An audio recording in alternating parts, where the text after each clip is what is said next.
Alrighty, welcome to week 1 of No Sugar Challenge this January. We're super excited that you have come on this journey with us. Goal today is we just want to kind of update you on what to expect out of the first week. And we're going to give you guys a little bit of pointers with recipes, things like that, from our wonderful health coach, April. So, as you can see behind us here, these are going to be a lot of the symptoms that you may be experiencing week 1. The benefit or the goal of week 1 is we're going to really be detoxing sugar.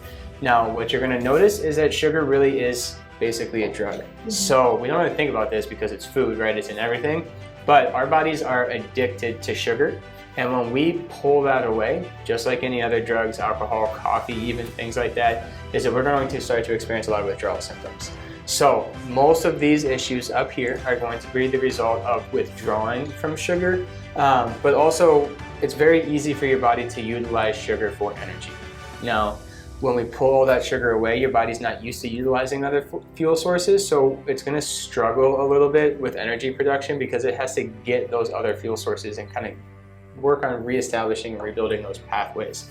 Your body gets more energy from burning fat than it does from burning sugar, but because sugar is easier to burn, it's going to prioritize burning sugar over burning fat. So that's why we're going to feel a lot of that weakness, kind of tiredness, fatigue, malaise, things like that for the first couple of days, even a lot of brain fog you might have the first couple of days. I know we were just talking earlier, I've already was fumbling around with my computer, having some brain fog here this morning, but because we're switching into those energy systems, what we're going to notice is when we start utilizing fat for fuel, we're going to get a lot more energy, more mental clarity, better sleep, because we are gaining more energy by burning the same amount of fat as we would be from burning carbohydrates. So just keep that in mind when we talk about all of the benefits, the weight loss, the lift in the brain fog, the increased energy. A lot of that is coming because we are utilizing fat instead of utilizing sugar. But in the short term, your body's so used to utilizing sugar that we're not ever getting into that fat energy storage.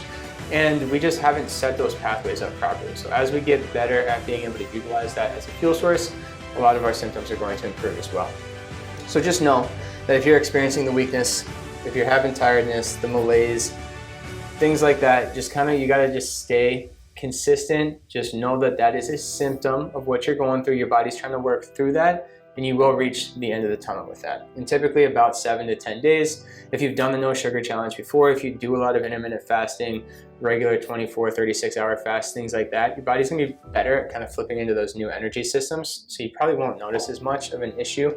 But for those of you who don't do any of that, if you're just fresh into this, off your normal regular eating routine, you're probably going to notice a lot of that, and just know that you will get through it. The other things, headaches, things like that, that's going to go heavily with that withdrawal type symptoms. Drinking plenty of water is going to be one of the biggest things, and then to help with some of the fatigue and the tiredness, just kind of feel into that and just know that it is okay to rest more. We should do lighter activity for the first week or so and just give your body some grace and some leeway to allow yourself to kind of take that rest. Things you can be doing, light exercise, going for walks. One of my favorite things to do is morning light and last light. So the first 45 minutes of light, the last 45 minutes of light every single day, it's a different wavelength of light. It's very healing for you. And what you may notice is when you go for a sunset walk, you feel better, you sleep better. If you expose your eyes, expose your skin to that morning light as well, it doesn't have any of the harmful UV radiation. It has all the benefits. So getting out, getting those morning walks, getting those evening walks, it's great for a lot of things, including that light that you're going to get from that. Yoga, things like that. Yes, focus on your breathing exercises. My wife, Dr. Rachel, and I are committed to doing a cold plunge every day in January as well. So what that cold plunge does is it pulls all that blood flow into your internal organs, and we're going to start pumping blood through our digestive tract, through the liver, through the kidneys, and that's going to help with that detox process as well.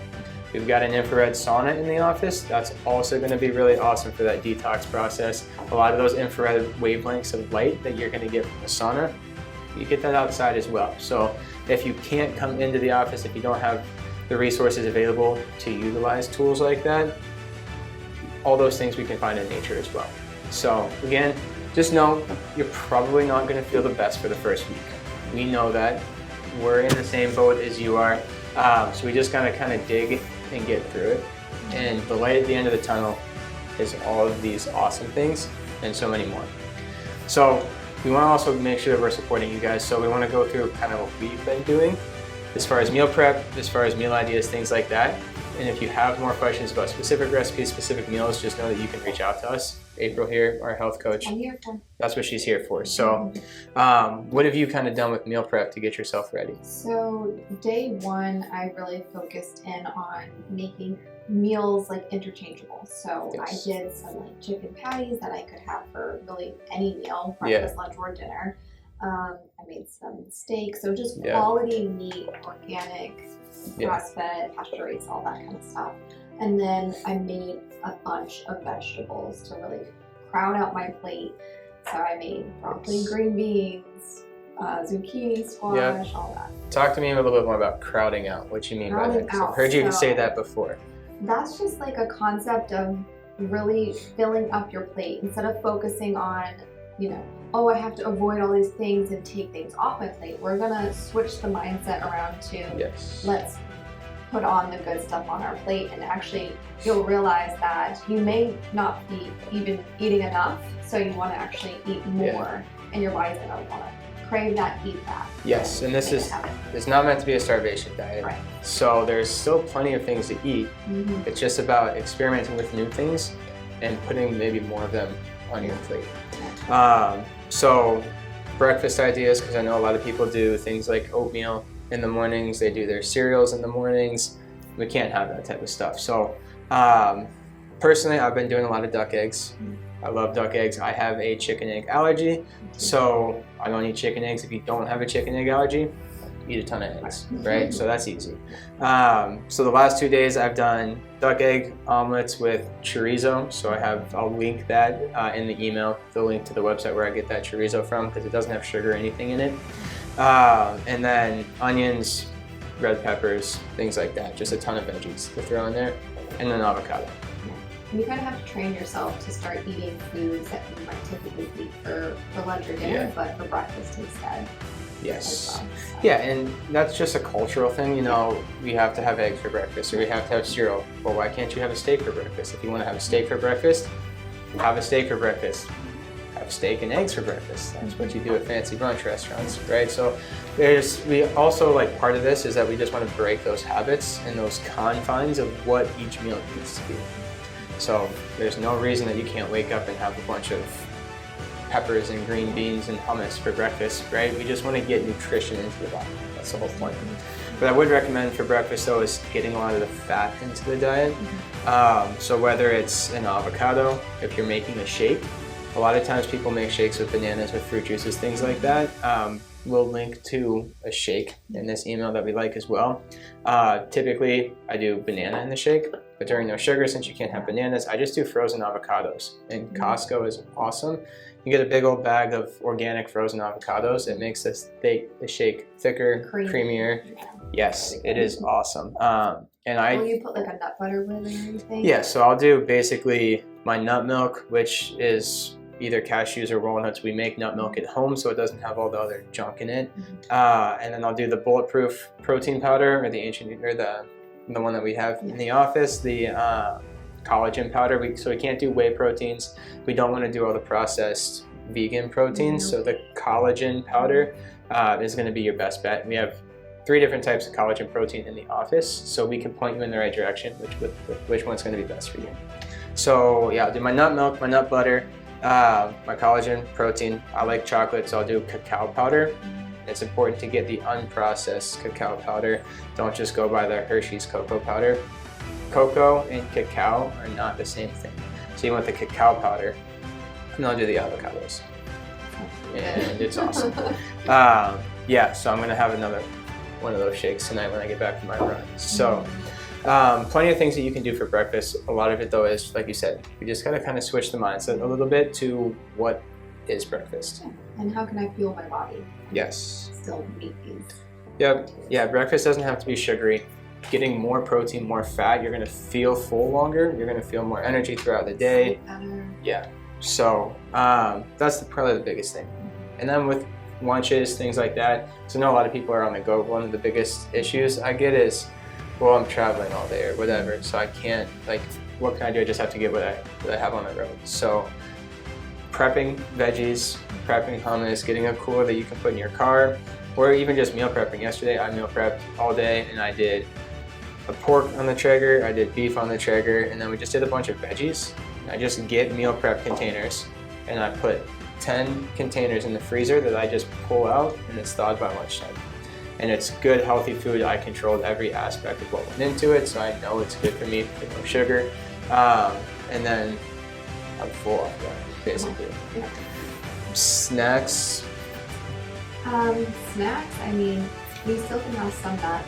Yep. Just be mindful of how much you're consuming. Hummus and veggies are a great Yep. snack. Yeah.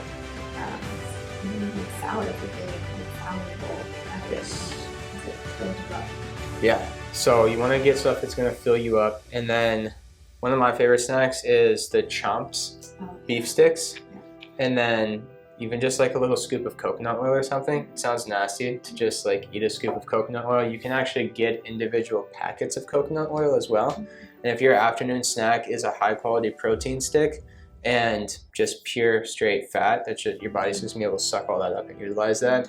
It's gonna hold you over. It's gonna get rid of that afternoon fatigue. So those are things to try as well. Try that. Yes. And then dinners. So last night for dinner, what we do? I just ate what I had left over from my meal prep because I was tired of cooking all day. Tonight we're doing, I think, salmon and a veggie. We'll do probably salmon and cauliflower mashed potatoes, which is awesome. That's super easy.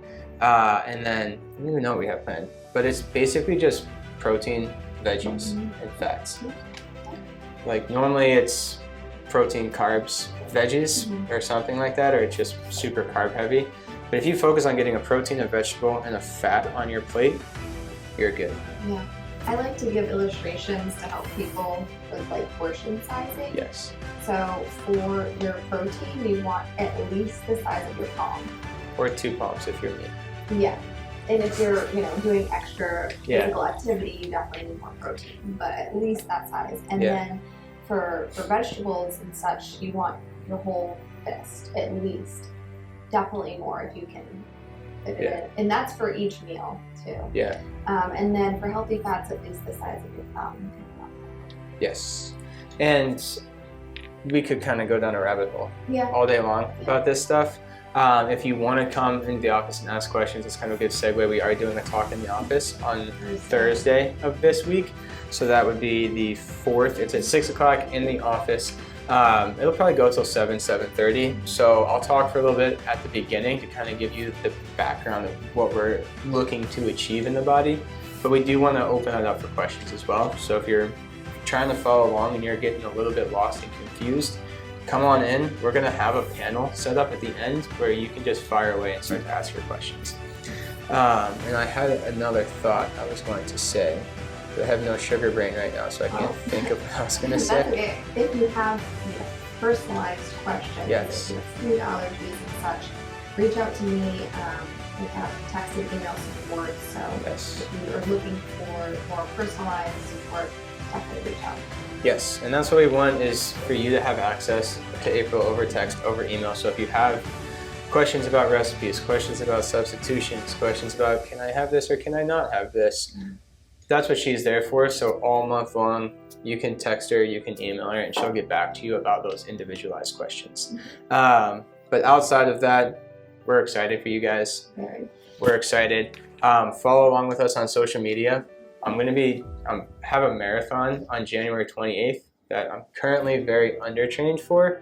Typically, if you're doing a long-term endurance type of a sport like that, you would need carbs. So last year during No Sugar, I ran a half marathon on February 2nd, and I set a PR. So it's possible to do it. This year, I got to double the length of the race, and it's a couple days earlier, so I am going to break No Sugar probably on the 27th. But I'm going to be going through my whole training program and getting my long run-ins. I got to run 8 miles tonight, so I'm going to be doing that without carving up before, during, or after. So follow along on our social medias, on my social Eat a media. lot of plants.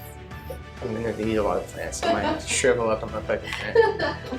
But I'll I'll be come. doing it with Yes. you now. Yes. So follow along because it is possible. So if you are big into working out and things like that, you can still do all those things. We just got to be much smarter and tuned in with our nutrition.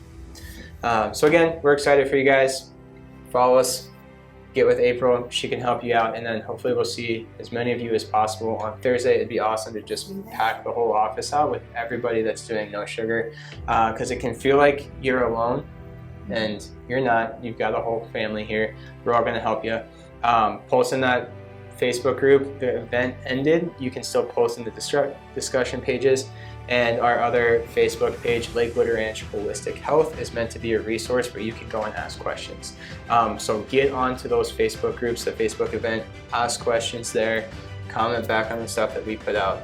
And we can't wait to see and hear about all the great results. It'd be awesome.